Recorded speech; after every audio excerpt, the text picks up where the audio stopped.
Kindergarten से लेकर आज तक मैं और मेरी बचपन की दोस्त कभी 3 दिन से ज्यादा अलग नहीं रहे थे। लेकिन जैसे ही हमारे परिवारों ने हमारी सगाई की बात तय की, उसने पूरे 1 साल तक मुझसे दूरी बना ली। उसने मेरे सारे कॉन्टैक्ट्स ब्लॉक कर दिए। उसकी कंपनी के सिक्योरिटी गार्ड तक कहने लगे, फालतू लोग और गुचेन अंदर नहीं जा सकते। मैं बस उसकी नज़र के सामने आ जाऊं, वो तुरंत मुड़कर चली जाती थी। आखिर में उसके दोस्त भी ये सब देखकर परेशान हो गए और मुझे चुपके से लियू रुयान से मिलने ले गए। जब मैं वहां पहुंचा तो कमरे के दरवाजे की दरार से लियू रुयान की ठंडी आवाज़ का सुनाई दी। इशारा करते ही दौड़कर आने वाला पालतू कुत्ता। न उसमें कोई काबिलियत है न कोई पर्सनैलिटी। उसके साथ सगाई होने से तो मुझे खुद अपनी वैल्यू गिरती हुई लगती है। मैंने दरवाजे का हैंडल पकड़ा हुआ था, लेकिन दरवाज़ा आगे नहीं खोला। मेरे पीछे खड़ी जाओ शुए ने जल्दी से मेरे कान ढक दिए। छोटे, दीदी लियू की बातों पर ध्यान मत दो।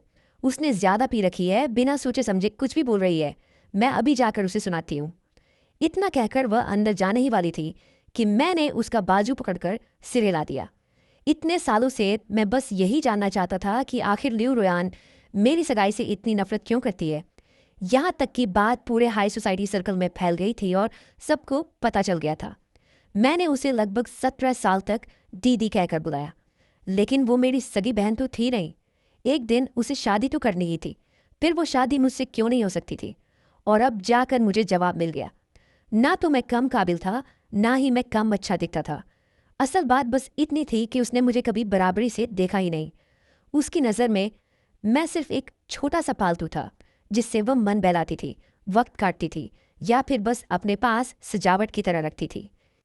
जाओ शुए मुझे दिलासा देते हुए लगातार बड़बड़ा रही थी। सुयूं और बाकी लोग भी ना, कुछ भी उल्टा सीधा बोलते रहते हैं, किसी पर भरोसा ही नहीं। मैंने गहरी सांस ली। अब ठीक हूं। जाओ दीदी, क्या आप मुझे घर छोड़ देंगी? मैं अब उससे मिलने नहीं जाना चाहता। ठीक है। हम दोनों अभी मुड़कर प्राइवेट रूम से बाहर जाने ही वाले थे कि तभी अंदर से दरवाज़ा खुल गया। हम एक पल के लिए ठिठक गए और दरवाज़ा खोलने वाली सुयू से आमने सामने हो गए। सुयू को अभी तक पूरी बात पता नहीं थी। उसने सीधे मेरा हाथ पकड़ लिया और मुझे अंदर खींचते हुए बोली, ये पार्टी तो वैसे भी इसलिए रखी गई थी ताकि सब मिलकर लियू रुयान और तुम्हारे बीच सुलह करवा सके। सुयू मुझे खींचकर लियू रुयान के सामने बैठा देती है। फिर लियू रुयान से कहती है, लियू दीदी, अगर आपको अपने परिवार के खिलाफ जाना भी है तो कम से कम शियाओ चेन के साथ ऐसा मत कीजिए। हम सब उसे बचपन से जानते हैं। आप दोनों आराम से बात कीजिए, वरना आपकी ये कड़वी बातें और अंदर का नरम दिल कहीं बड़ा गलतफहमी ना पैदा कर दे। जब से मैं कमरे में आया था, लियू रुयान ने एक बार भी सिर नहीं उठाया, लेकिन जिस तरह वो गिलास पकड़े हुई थी, उससे साफ दिख रहा था कि वो खुद को रोक रही है। जाओ जुए ने इशारे से सुयू को सिर हिलाकर कुछ समझाया।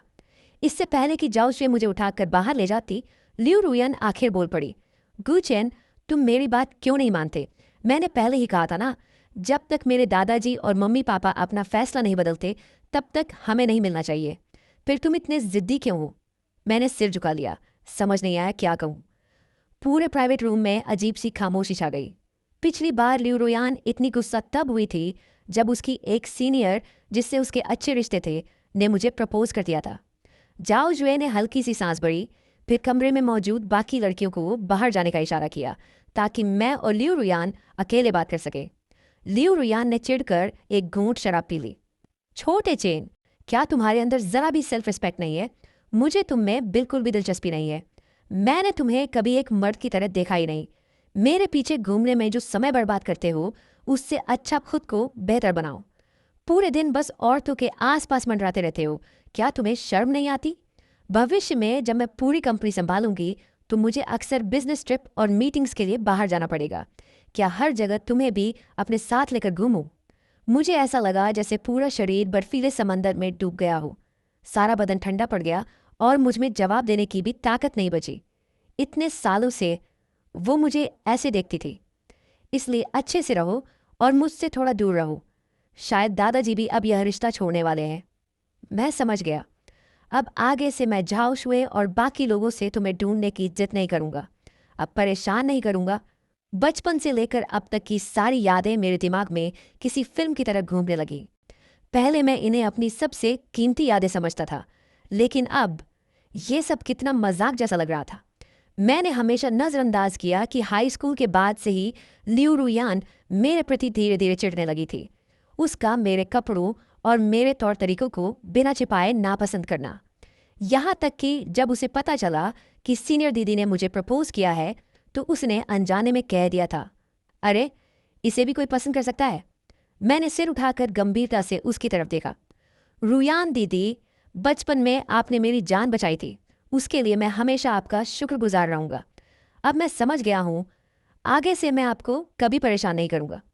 इतना कहकर मैं उठ गया और बिना पीछे मुड़े वहां से चला आया। वापस विला पहुंचकर मैंने लाइट जलाई। पूरा घर पहले जैसा ही था। माँ पापा सालों से ज्यादातर बाहर ही रहते थे और दादाजी तो पहाड़ों में जाकर शांत जिंदगी बिता रहे थे। लियू रुयान की माँ ने बताया था कि मेरे जन्म के बाद घर में सिर्फ एक आया मेरी देखभाल करती थी। जब मैं 3 साल का था, एक दिन आया सब्जी खरीदने बाहर गई और दरवाज़ा बंद करना भूल गई। मैं भागते हुए बाहर निकल गया और सड़क के बीचों बीच गिर पड़ा। उसी समय आंगन में खेल रही लियू रुयान ने मेरे रोने की आवाज़ सुनी और मुझे अपने घर ले आई। उसके बाद लगभग 10-15 साल तक मैं हमेशा लियू रुयान के पीछे पीछे बड़ा हुआ। मैंने उसी के साथ एक ही प्राइमरी स्कूल, मिडिल स्कूल, यहाँ तक कि यूनिवर्सिटी में भी पढ़ाई की। जब मेरे चुपचाप और अकेले स्वभाव की वजह से लोग मुझे परेशान करते थे, तब लियू रुयान ही मेरे लिए खड़ी होती थी। उसी ने मुझे सिखाया कि खुद को कैसे बचाना है। अगर हिसाब लगाऊं तो मेरी जिंदगी में लियू रुयान ने मेरे तथाकथित माता पिता से भी ज्यादा समय बिताया था। मैं उस पर इतना ज्यादा निर्भर हो चुका था कि जब उसने मुझसे दूरी बनानी शुरू की तो मैं घबरा कर उसे हर जगह ढूंढने लगा। ऐसा लग रहा था जैसे मेरी पूरी दुनिया अचानक खाली हो गई हो। 1 साल लंबा नहीं होता, लेकिन यह साल पिछले कई सालों से भी ज्यादा मुश्किल था। मैं कंप्यूटर के सामने बैठा एक्सचेंज स्टूडेंट प्रोग्राम के अप्रूवल मेल को खाली नजरों से देख रहा था। मनोवैज्ञानिक ने कहा था कि मुझे अपना माहौल बदलना चाहिए, कुछ नए शौक अपनाने चाहिए ताकि ध्यान दूसरी तरफ जा सके। पहले सोचा था कि इस बारे में लियू रुयान को बता दूं, लेकिन फिर खुद पर ही हंसी आ गई। वो तो कब से चाहती थी कि मैं उससे जितना दूर रहूं उतना अच्छा। जाते समय मैंने सिर्फ मम्मी पापा को एक मैसेज भेजा। वैसे भी उन्हें शायद कोई खास फर्क नहीं पड़ता। विदेश पहुंचने के बाद बड़ी मुश्किलों से सारे कागजी काम और किराए का घर संभाला, लेकिन जितना मुश्किल मैंने सोचा था उतना नहीं निकला। कॉलेज शुरू होने से पहले मैं आसपास के कई शहरों में घूमने और नई चीज़ें देखने चला गया। मनोवैज्ञानिक सही कह रहा था।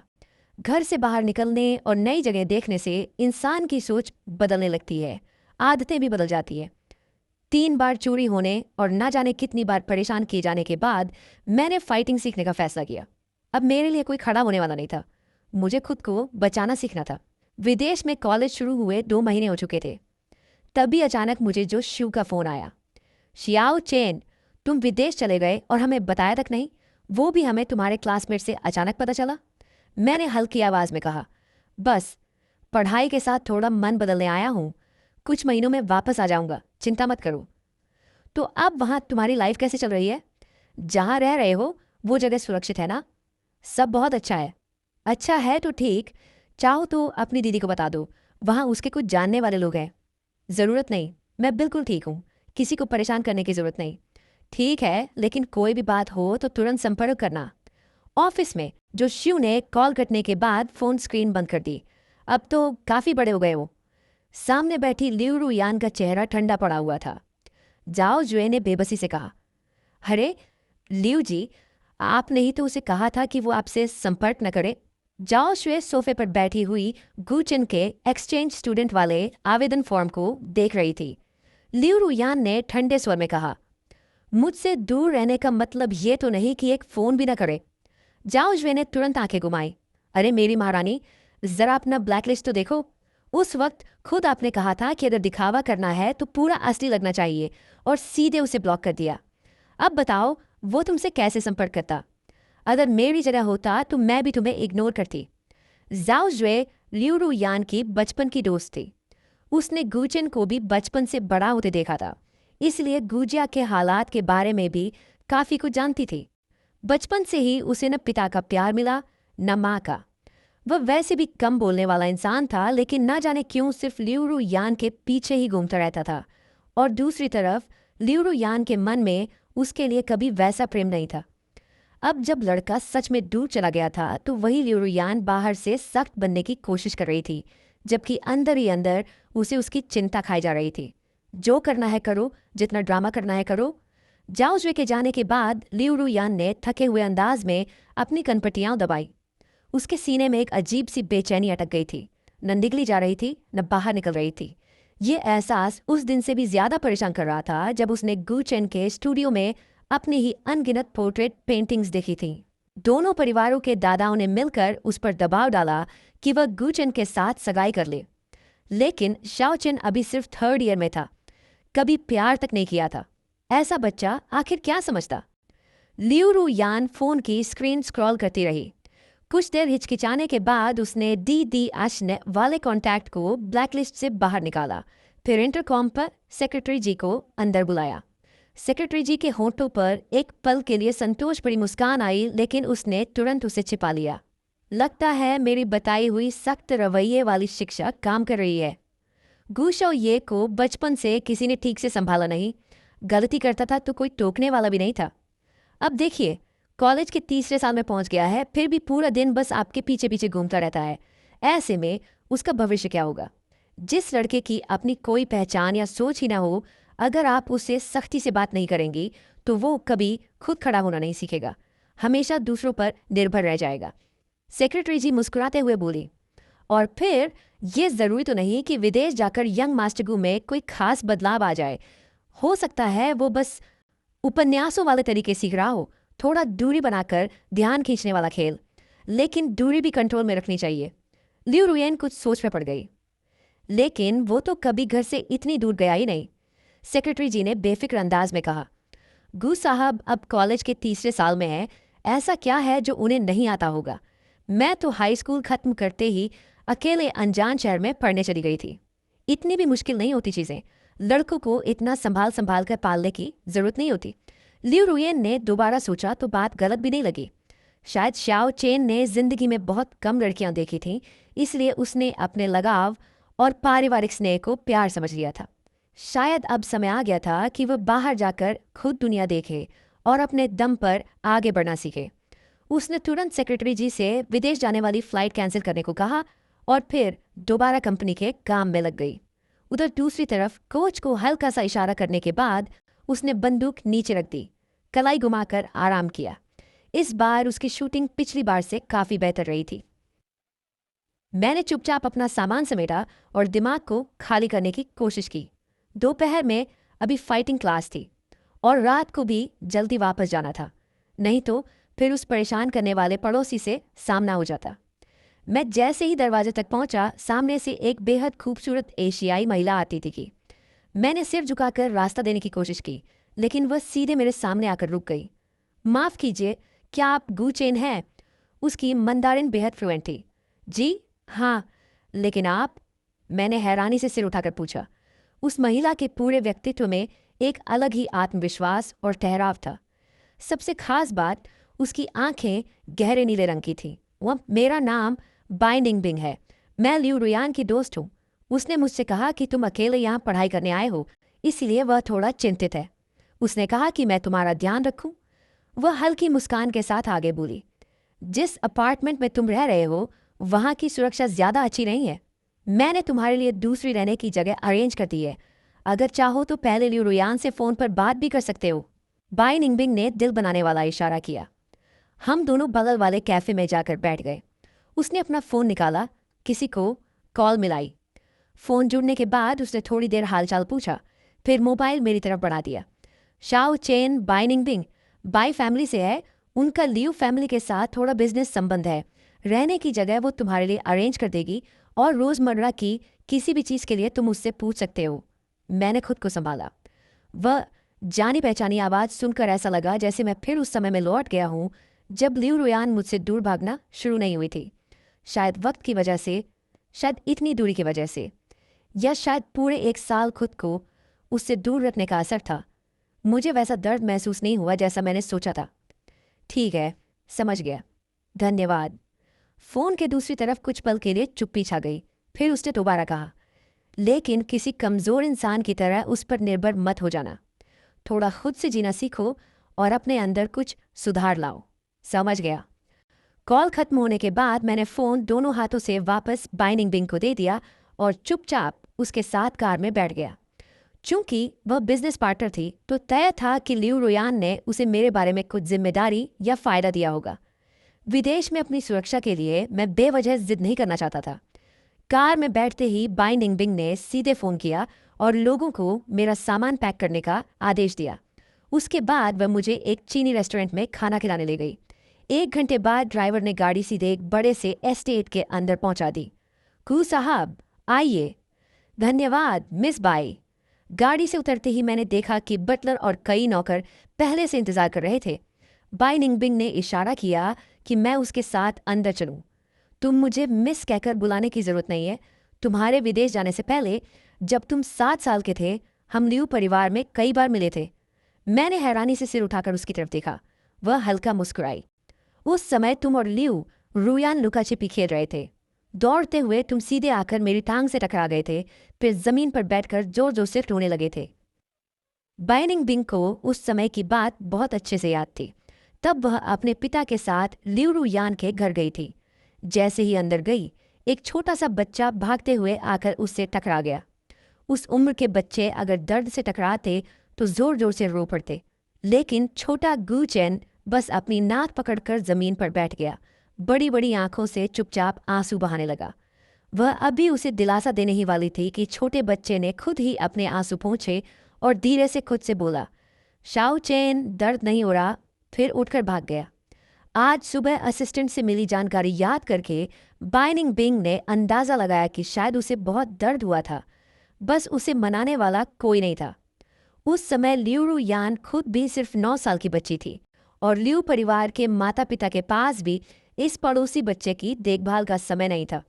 तब बाइनिंग बिंग ने मन ही मन सोचा था कि अगर इस बच्चे का कोई नहीं है तो क्यों न उसे अपने साथ विदेश ले जाकर खुद पाले। किसने सोचा था कि 10 साल से भी ज्यादा समय बाद बचपन की वही इच्छा सच हो जाएगी। पता ही नहीं चला और हम दूसरी मंजिल तक पहुंच गए। एक खुला हुआ कमरा था जहां एक महिला और 2-3 नौकर मेरे सामान को व्यवस्थित कर रहे थे। हमें देखकर वह महिला बाहर आई और मुस्कुराकर बोली, बाय मैम, गू साहब, आपने तो कहा था कि इन्हें साउथ वाले फ्लैट में रखना है, फिर अचानक आपके एस्टेट में क्यों ले आए? यह सुनकर मैंने भी सिर उठाकर बाइनिंग बिंग की तरफ देखा। वह थोड़ा असहज होकर अपनी नाक छूते हुए बोली, उधर मेरी कजिन कुछ दिनों के लिए रहने आने वाली है, इसलिए फिलहाल गू साहब को यहीं रखना पड़ेगा। ठीक है। इसके बाद के दिन काफ़ी शांतिपूर्ण भी थे। बाइनिंग बिंग ने तीसरी मंजिल के स्टडी रूम में मेरे लिए एक छोटा सा आर्ट स्टूडियो भी बनवा दिया। जब मेरी क्लास नहीं होती तो मैं वहीं बैठकर पेंटिंग करता था। बाइनिंग बिंग भी अक्सर उस स्टडी में काम करती रहती। कभी कभी वो मेरे पास आकर बैठ जाती, मेरी पेंटिंग्स देखती और मजाक में कहती, मैं अभी से तुम्हारी पेंटिंग संभाल कर रख रही हूँ, क्या पता भविष्य में किसी बड़े मास्टर की कलाकृतियाँ बन जाए। जब मैंने शूटिंग और फाइटिंग सीखनी शुरू की तब उसने खुद आगे बढ़कर मेरी कोच बनने की जिद की। मेरे कपड़े हमेशा सिंपल स्पोर्ट्स स्टाइल के होते थे, तो उसने सीधे बड़े लग्जरी ब्रांड से मेरे लिए ढेर सारे मैचिंग आउटफिट्स भिजवा दिए। उसकी पसंद सच में बहुत अच्छी थी। मुझे खुद भी नहीं पता था कि मैं इतने स्टाइलिश और हैंडसम लग सकता हूँ। मुझे लगा था कि मेरी जिंदगी ऐसे ही शांत तरीके से चलती रहेगी। लेकिन एक दिन मुझे एहसास हुआ कि पूरे एस्टेट का माहौल कुछ अलग है। तभी बटलर ने आकर मेरे कमरे का दरवाज़ा खटखटाया। गू साहब, एस्टेट की पूरी सफाई और बड़ा काम होने वाला है, इसीलिए आपको कुछ दिनों के लिए होटल में रहना होगा। ड्राइवर और नौकर भी आपके साथ रहेंगे। आपकी रोज़मर्रा की जिंदगी पर कोई असर नहीं पड़ेगा। मैंने उंगलियों से दरवाजे के फ्रेम को हल्के से खुरचा। कुछ पल हिचकिचाने के बाद आखिर पूछ ही लिया, तो क्या दीदी बाई भी होटल में रहेंगी? उस पल मेरा दिल अचानक भारी हो गया। ना जाने क्यों यह सब मुझे बहुत जाना पहचाना सा लग रहा था।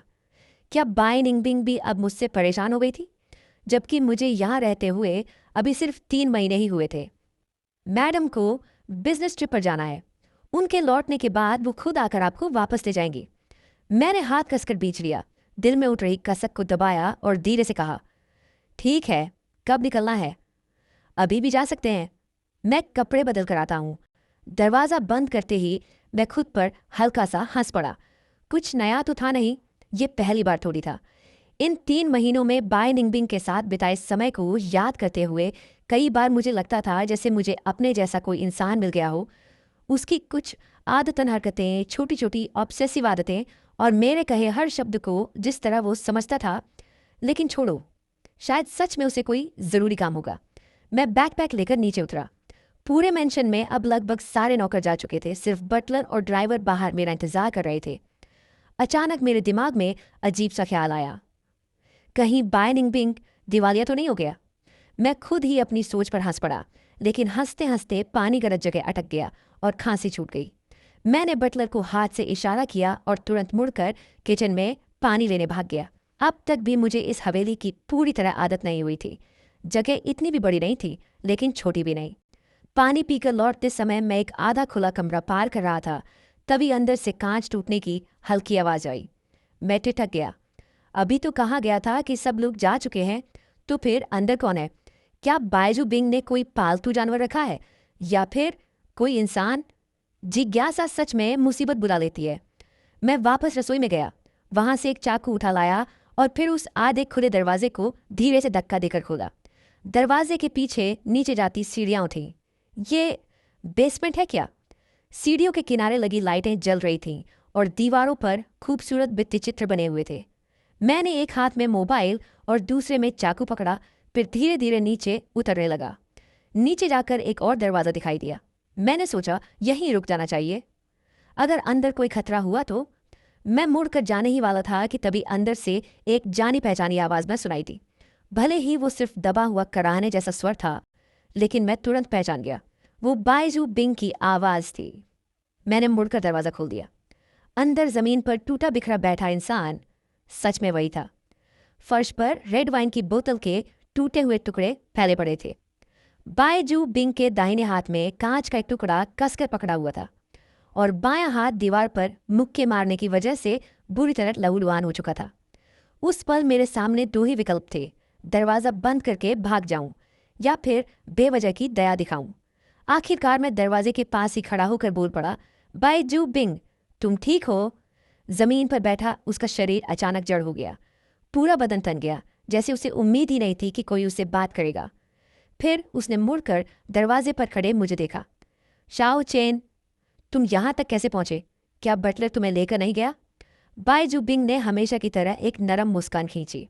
अगर उसके कांपते हुए बाएं हाथ को नज़रअंदाज कर दिया जाए तो वह बिल्कुल सामान्य लग रहा था।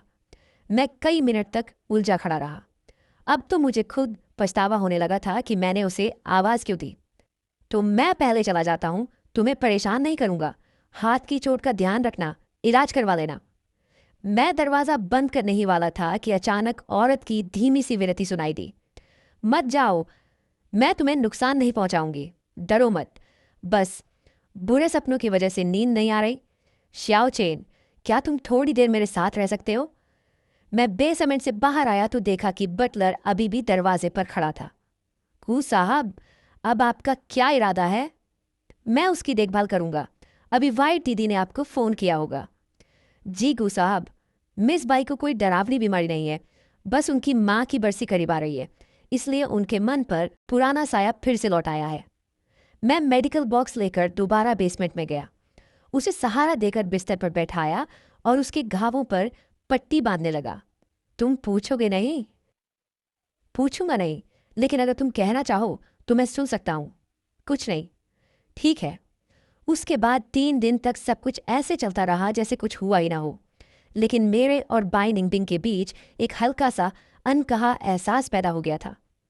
शाओ चेन, क्या तुम मेरी एक मदद कर सकते हो? बाई निंगबिंग मेरे पास बैठी थी, होठों पर हल्की मुस्कान ली। बिल्कुल कर सकता हूँ। बाई निंगबिंग ने भौहें उठाई। मैंने अभी ये तो बताया ही नहीं कि कैसी मदद। बाई दीदी जैसी हैसियत और दौलत वाले इंसान को मैं कोई चीज़ दिलाने में मदद नहीं कर सकता। मेरे ज़्यादा सोशल कॉन्टैक्ट्स भी नहीं हैं, इसलिए किसी से मिलवाने वाली बात भी नहीं हो सकती। तो फिर बस मैं खुद ही थोड़ा काम का हूँ। या तो पेंटिंग बनवानी होगी या फिर आपको किसी मौके पर मेरे साथ जाना होगा। मैंने कंधे उचकाए। ज़्यादा संभावना यही थी कि वह चाहती थी मैं उसके मेल पार्टनर की तरह किसी इवेंट में साथ चलूं। काफ़ी स्मार्ट हो, वह मुस्कुराई। मैं तुम्हें अपनी मौसी मैडम ग्वार्दी के डिनर पार्टी में इनवाइट करना चाहती हूँ। मेरी मौसी को हमेशा मुझे अपने जान पहचान वाले रईस घरानों के लड़कों से मिलवाने का बड़ा शौक था। हर बार उनके हाथों से बचकर निकलना मेरे लिए काफ़ी मुश्किल हो जाता था। पहले मेरे आसपास कोई ऐसा पुरुष नहीं था जिससे मेरी खास नज़दीकी हो, लेकिन अब तुम आ गए हो तो बिल्कुल सही मौका मिल गया। मैंने बिना झिझक तुरंत हामी भरती। हालांकि बचपन से मुझे किसी ने खास तौर पर संभाला या सिखाया नहीं था, लेकिन पैसों और सुविधाओं की कभी कमी नहीं रही। इसीलिए जो भी सीखना ज़रूरी था वो मैंने खुद लोगों को ढूंढ कर सीख लिया था। उसी दिन सुबह बाई निंगबिंग खुद मेरे कमरे में सूट लेकर आई। पूरा डिज़ाइन बेहद शाही और दमदार था। कपड़े बदलने के बाद स्टाइलिस्ट ने उसी सूट के हिसाब से मेरे बाल भी सेट किए। मैं दूसरी मंजिल पर खड़ा था। आवाज़ सुनकर बाई निंगबिंग ने सोफे से सिर उठाया। जैसे ही उसकी नज़र मुझ पर पड़ी, उसकी गहरी आंखें हल्का सा फैल गईं। उसने बिना कोई परवाह किए अपनी हैरानी और मेरे लिए तारीफ भरी नज़रें साफ जाहिर कर दी। फिर वह तेज़ी से सीढ़ियों की ओर बढ़ी और मेरे लिए हाथ बढ़ाने लायक एक सीढ़ी ऊपर रुक गई। मैंने हल्का सा झुककर एक जेंटलमैन की तरह अभिवादन किया और अपना हाथ आगे बढ़ाया। इस खूबसूरत राजकुमारी को क्या मेरे साथ इस डिनर पार्टी में चलना मंजूर होगा? वह खुद को हंसने से रोक नहीं पाई। तुम सच में बहुत बचकाने हो। उसने अपना हाथ मेरे हाथ पर रख दिया। दोनों नीचे उतरने ही वाले थे कि उसने महसूस किया सामने खड़ी महिला हिली ही नहीं। वह उलझन में ऊपर देखने लगी और आंखों से पूछा, क्या हुआ? शाओ चेन, यहाँ आने के बाद ये पहली बार है जब मैंने तुम्हें मुस्कुराते देखा है। पता है मैंने तुम्हारे लिए ये सूट क्यों चुना? मैंने सिर हिलाकर न कहा। सिर्फ इसलिए मत मुरझाओ क्योंकि किसी की नज़र तुम्हारी कद्र नहीं कर पाई। तुम खुद में पहले से ही काफ़ी आकर्षक हो, चाहे तुम्हारा बाहरी रूप हो या तुम्हारी आत्मा। उस रात की डिनर पार्टी बहुत अच्छे से खत्म हुई। मैडम ग्वार्दी को मैं बेहद पसंद आया और बै निंगबिंग के आसपास भी वैसा कोई रईस नौजवान नहीं दिखा जैसा उसने